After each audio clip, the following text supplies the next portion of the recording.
Demander au Conseil d'arrêter de rigoler. Vous êtes en train de rigoler ici pendant que nous parlons de la mort de je ne sais pas combien de Palestiniens, d'une population qui se fait affamer, et vous êtes là en train de rigoler en faisant des blagues. Ce n'est pas drôle, des Palestiniens, c'est des êtres humains aussi. Vous devriez avoir honte.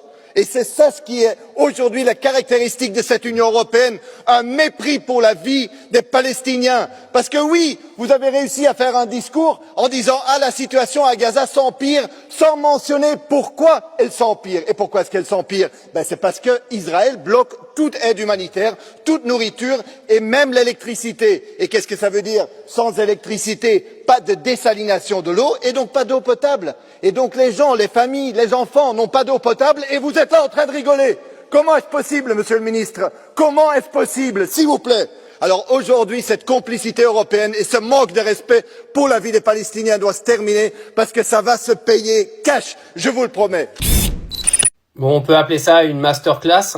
Une masterclass contre ce mépris de classe, toute cette bande de FDP qui sont aujourd'hui dans toutes ces commissions de ce continent islamophobe et anti-musulman.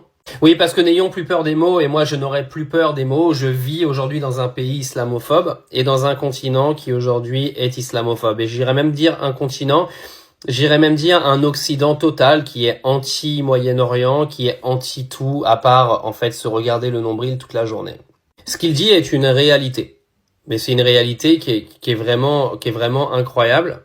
Et moi, ce conflit entre Israël et la Palestine, c'est un conflit avec lequel j'avais pas porté réellement mon attention pendant une longue période de ma vie, parce qu'on m'a toujours expliqué que c'était un conflit qui avait démarré il y a longtemps, qui se terminera jamais, etc., etc. Et quand j'ai commencé à mettre mon nez dedans, je me suis rendu compte qu'on baratinait, qu'on mentait de tous les côtés. Mais surtout, j'avais pas envisagé qu'avec un génocide comme celui qui se passe à Gaza, l'Union européenne, l'Europe, l'Occident était en fait une sorte de merde géante anti-humanité. Non, parce que c'est une vérité. Tout le monde s'en branle en fait des Gazaouis. Aujourd'hui, on a des politiques qui viennent dire oui, alors on dénonce ça, alors c'est un scandale, on va demander à Israël d'arrêter. Ils s'en branlent. Ils s'en foutent littéralement. Vous l'avez bien compris, cette vidéo est complètement symptomatique de ce qui se passe en Europe avec la Gaza et la Palestine. Ils n'en ont rien à foutre.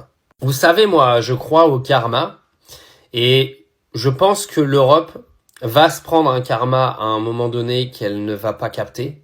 Elle est déjà en train de se le prendre, hein. L'Europe est en déclin total.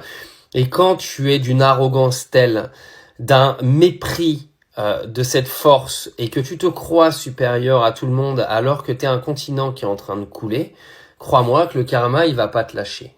Je vous préviens qu'à partir d'aujourd'hui, je ne pèserai plus aucun mot sur le comportement de ce pays qu'est la France, sur le comportement qu'est cette Union européenne, cet Occident, qui m'a menti en fait depuis que je suis né, qui m'a expliqué par A plus B que les musulmans étaient les problèmes de tous nos problèmes.